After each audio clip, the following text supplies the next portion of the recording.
Guys जैसा अगर मैं बोलूँ, कल रात मैंने एक हेलिश ड्रीम देखा। हेलिश एक वर्ड है, इसका क्या मतलब होता है? आलिया भट्ट वाइट गाउन में ड्रॉप डेड गॉर्जियस लग रही थी। ड्रॉप डेड गॉर्जियस का क्या मतलब होता है? कल तुम्हारा एग्ज़ाम है break a leg. Break a leg एक फ्रेज़ होती है, इसका क्या मतलब होता है? रोड पर चलते समय एक पड़ी हुई अंगूठी ने मेरी आईबॉल्स को कैच किया। कैच आईबॉल्स एक इडियम होती है, इसका क्या मतलब होता है? अपने दिए हुए वादे से बैकआउट मत हो। बैकआउट एक फ्रेजल वर्ब होती है, इसका क्या मतलब होता है? तो यस गाइस, आज के इस वीडियो में हम इसी तरह के कुछ फ्रेजल वर्ब्स, कुछ फ्रेजेस और कुछ इडियम्स के बारे में बात करने वाले हैं। तो वीडियो को लास्ट तक देखते रहिए, आप कुछ ना कुछ नया जरूर सीखेंगे। तो चलिएगा इस वीडियो को स्टार्ट करते हैं। हमारी आज की पहली एक इडियम है कैच आई बॉल्स। इसका सिंपल ये मतलब होता है लोगों की अटेंशन को पाना या फिर लोगों का ध्यान अपनी ओर खींचना। जैसे अगर मैं एग्जांपल लूँ, while walking on the road a ring caught my I balls, मतलब रोड पर चलते समय एक अंगूठी ने मेरा ध्यान अपनी ओर खींचा। While walking on the road a ring caught my I balls. एक और एग्जांपल है when we go to the market with kids a lot of toys are there to catch kids eyeballs, मतलब जब हम बच्चों के साथ मार्केट जाते हैं तो बहुत सारे वहाँ खिलौने होते हैं जो बच्चों के ध्यान को अपनी ओर आकर्षित करते हैं। when we go to the market with kids a lot of toys are there to catch kids eyeballs। Next हमारा एक सिंपल वर्ड है पिटी। इसको एज अ नाउन और एज अ वर्ब दोनों तरीके से यूज़ कर सकते हैं। जब हम इसे एज अ नाउन यूज़ करेंगे तो इसका मतलब होगा किसी के लिए दया या फिर किसी के लिए तरस। लेकिन जब हम इसे एज अ वर्ब यूज़ करेंगे तो इसका मतलब होगा किसी के लिए दया करना या फिर किसी के लिए तरस खाना।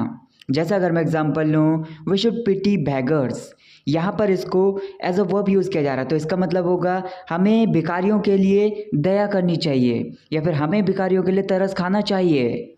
We should pity beggars. एक और एग्जांपल है there was pity in a voice while asking me to do this work, मतलब इस काम को करने के लिए मुझसे पूछते समय उसकी आवाज़ में दया थी या फिर उसकी आवाज़ में तरस था। There was pity in her voice while asking me to do this work. अगली एक फ्रेज़ है हमारी अल्फ़ा एंड ओमेगा। ये ग्रीक अल्फ़ाबेट का पहला और आखिरी लेटर है। इसका मतलब होता है फ्रॉम बिगनिंग टू एंड, मतलब शुरू से आखिरी तक या फिर सब कुछ। जैसा अगर मैं एग्जांपल लूँ, he's over head and ears in love with that girl, she is his alpha and omega, मतलब वो पूरे तरीके से उस लड़की के प्यार में पड़ा हुआ है, वो लड़की उसकी सब कुछ है। He's over head and ears in love with that girl, she is his alpha and omega. एक और एग्जांपल है you should know the alpha and omega of the subject to secure high marks in exam, मतलब exam में अच्छे अंकों की प्राप्ति के लिए तुम्हें सब्जेक्ट के बारे में सब कुछ पता होना चाहिए। You should know the alpha and omega of the subject to secure high marks in exam. Next हमारा एक इंटरेस्टिंग वर्ड है हेलिश। इसको एज एन एडजेक्टिव यूज़ करते हैं। इसका मतलब होता है कि कुछ है जो बहुत ही ज़्यादा बुरा है या फिर अरुचिकर है या फिर नापसंद है। जैसे एग्जांपल है आई dreamed a hellish dream last night, मतलब कल रात मैंने एक बहुत ही ज़्यादा बुरा सपना देखा। I dreamed a hellish dream last night. एक और एग्जांपल है it was such a hellish experience to watch that movie, मतलब उस मूवी को देखना सच में एक बहुत ही ज़्यादा बुरा अनुभव था। It was such a hellish experience to watch that movie. Next हमारी एक फ्रेजल वर्ब है कॉल बाय। इसका मतलब होता है किसी को थोड़े समय के लिए मिलना या फिर किसी पर्सन को थोड़े समय के लिए मिलने के लिए जाना। जैसे एग्जांपल है I want you to call by tomorrow, मतलब मैं कल तुमसे थोड़े समय के लिए मिलना चाहता हूँ। I want you to call by tomorrow. एक और एग्जांपल है I thought I would call by you and inquire after you, मतलब मैंने सोचा मैं तुमसे थोड़ी देर के लिए मिल लूँगा और तुम्हारे हाल चाल पूछ लूँगा। I thought I would call by you and inquire after you. अगली हमारी एक ईडियम है हिट द बुक्स। इसका मतलब होता है गंभीरता से पढ़ाई करना या फिर मन लगाकर पढ़ाई करना।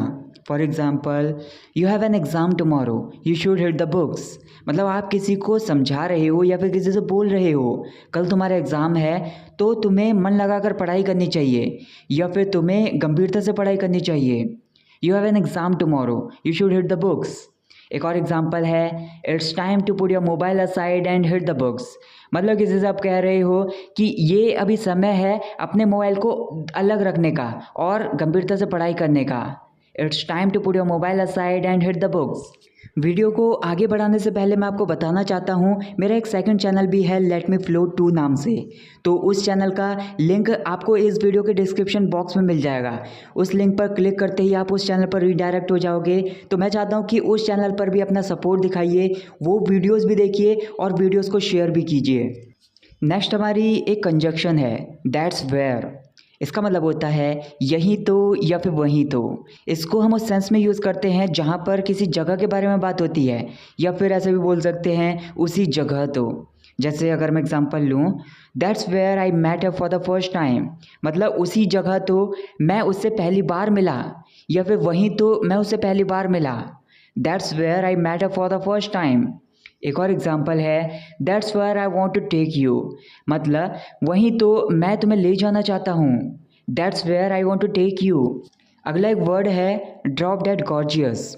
इसका मतलब होता है कोई पर्सन है जो बहुत ज़्यादा आकर्षक है या फिर जो बहुत ज़्यादा मनमोहक है। इसको एज एन एडजेक्टिव यूज़ करते हैं। तो जैसे अगर मैं एग्जांपल लूँ, Alia Bhatt looked drop dead gorgeous in white gown, मतलब आलिया भट्ट वाइट गाउन में बहुत ज़्यादा आकर्षक लग रही थी। Alia Bhatt looked drop dead gorgeous in white gown. एक और एग्जांपल है the weather in Nainital is drop dead gorgeous, मतलब जो नैनीताल का मौसम है वो बहुत ज़्यादा आकर्षक है या फिर मनमोहक है। The weather in Nainital is drop dead gorgeous. To work for peanut, ये एक इडियम होती है। इसका मतलब होता है बहुत ही ज़्यादा कम पैसों में बहुत ज़्यादा मेहनत करना, या फिर ऐसे भी बोल सकते हैं बहुत कम पैसों में कहीं काम करना। For example, why do you work for peanuts, you should say to your boss to pay you more money, मतलब तुम बहुत कम पैसों में काम क्यों करते हो, तुम्हें ज़्यादा रुपये देने के लिए तुम्हें अपने बॉस से कह देना चाहिए। Why do you work for peanuts, you should say to your boss to pay you more money. एक और एग्जांपल है I don't agree to work for peanuts, मतलब कम पैसों में ज़्यादा मेहनत करने के लिए मैं अग्री नहीं हूँ या फिर मैं सहमत नहीं हूँ। I don't agree to work for peanuts. Next हमारा एक वर्ड है स्पॉइल स्पोर्ट। इसको एज अ नाउन यूज़ करते हैं। इसका मतलब होता है एक ऐसा पर्सन जो दूसरों का खेल बिगाड़ने वाला होता है या फिर दूसरों के मज़े में बाधक बनने वाला इंसान। जैसे अगर मैं बोलूँ don't be a spoil sport, come and join the party, मतलब दूसरों के मज़े में बाधक बनने वाला इंसान मत बनो, आओ और पार्टी को ज्वाइन करो या फिर पार्टी में शामिल हो जाओ। Don't be a spoil sport, come and join the party. एक और एग्जांपल है my friends consider me a spoil sport because I don't join them in gambling, मतलब जो मेरे दोस्त हैं वो मुझे एक ऐसा इंसान मानते हैं जो दूसरों के खेल बिगाड़ने वाला होता है या फिर दूसरों के मज़े में बाधक बनने वाला इंसान होता है, क्योंकि मैं उनके साथ जुए में शामिल नहीं होता हूँ। My friends consider me a spoil sport because I don't join them in gambling. Next हमारी एक प्रोवर्ब है it takes two to tango. इसका मतलब होता है एक हाथ से ताली नहीं बजती।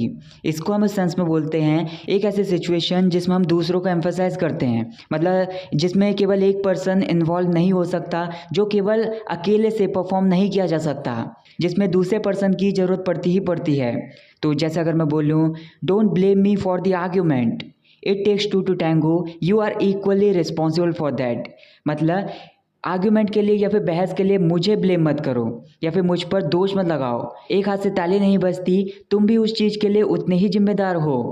Don't blame me for the argument, it takes two to tango, you are equally responsible for that. One more example is here, she eloped with a boy. It takes two to tango, only one is not responsible for it. मतलब वो शादी करने के लिए एक लड़के के साथ भाग गई, एक हाथ से ताली नहीं बजती, इस चीज़ के लिए केवल एक पर्सन रिस्पॉन्सिबल नहीं है या फिर जिम्मेदार नहीं है। She eloped with a boy, it takes two to tango, only one is not responsible for it. अगला हमारा एक सिंपल वर्ड है डेजल। इसको एज अ वर्ब यूज़ करते हैं। इसका मतलब होता है किसी पर्सन को किसी चीज़ में बहुत ज़्यादा इम्प्रेस कर देना या फिर प्रभावित कर देना। For example, I was dazed by Alia Bhatt शाम लुक, मतलब आलिया भट्ट के मनमोहक लुक ने मुझे प्रभावित कर दिया था। I was dazed by Alia Bhatt शाम लुक। एक और एग्जाम्पल है शी डेजर्ड हिज ऑडियंस, मतलब उसने अपनी ऑडियंस को, अपने दर्शकों को प्रभावित कर दिया या फिर इम्प्रेस कर दिया। She desert his audience. Next हमारी एक कंजक्शन है वेयर एज। इसका मतलब होता है जबकि या फिर जहाँ तक। जैसे एग्जांपल है, Riya is amusing whereas Ashu is boring. मतलब जो रिया है वो मजाकिया है, जबकि आशु बोरिंग है या फिर उबाऊ है। Riya is amusing whereas Ashu is boring. एक और एग्जांपल है, my brother is a doctor whereas am a teacher. मतलब जो मेरा भाई है वो एक डॉक्टर है, जबकि मैं एक टीचर हूँ। My brother is a doctor whereas am a teacher. Next हमारी एक इडियम है, हैव द लास्ट वर्ड्स। इसका मतलब होता है किसी चीज़ को लेकर फाइनल डिसीजन लेना या फिर आखिरी निर्णय लेना। जैसे एग्जांपल है, I will not let you go alone, that are my last words on this matter. मतलब मैं आपको अकेले नहीं जाने दूंगा, इस मामले को लेकर ये मेरा फाइनल डिसीजन है या फिर आखिरी निर्णय है। I will not let you go alone, that are my last words on this matter. एक और एग्जांपल है, I don't want to elongate this matter, let's have the last words. मतलब मैं इस मामले को और आगे नहीं बढ़ाना चाहता, तो चलिए इस मामले को लेकर आखिरी निर्णय लेते हैं। I don't want to elongate this matter, let's have the last words. अगली एक फ्रेजल वर्ब है बैक आउट। इसका मतलब होता है अपने दिए हुए वादे से पीछे हट जाना या फिर अपने दिए हुए वादे से मुकर जाना।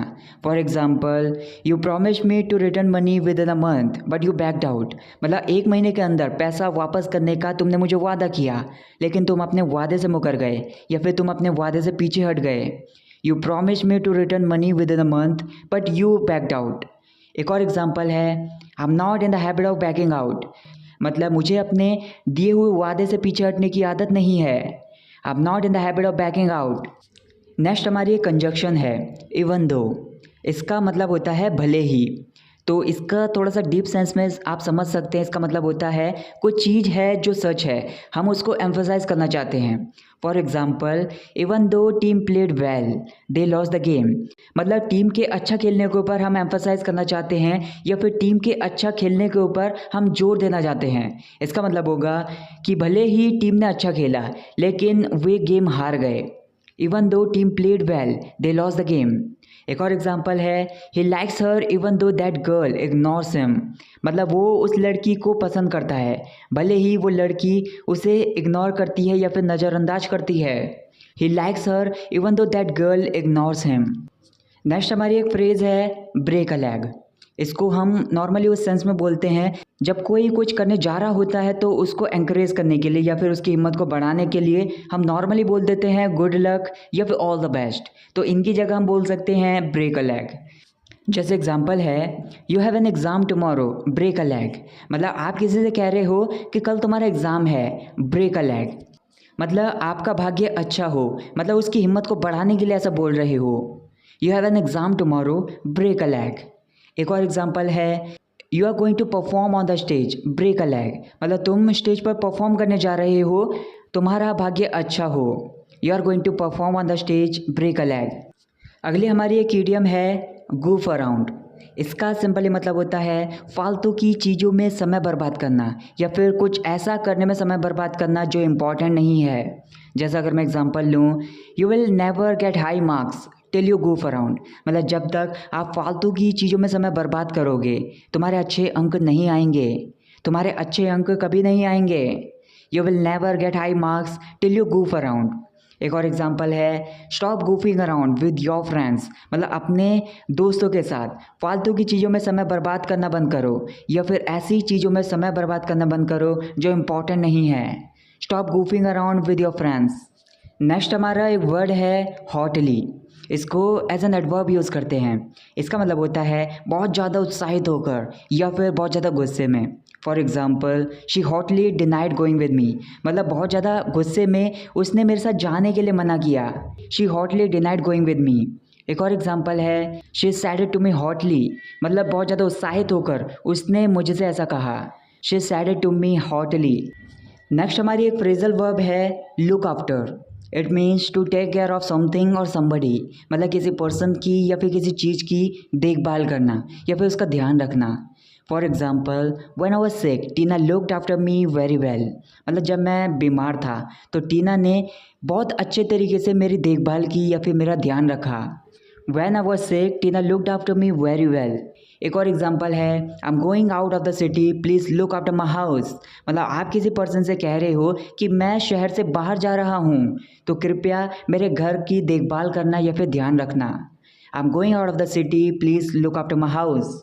So that's it guys for this video. Guys मैं जानना चाहता हूँ कि आपने इस वीडियो से क्या नया सीखा और आपके ऐसे कौन से वर्ड्स हैं जिनको आप चाहते हो कि मैं अपनी नेक्स्ट वीडियो में लूँ, तो उनको मुझे कमेंट करके ज़रूर बताएं।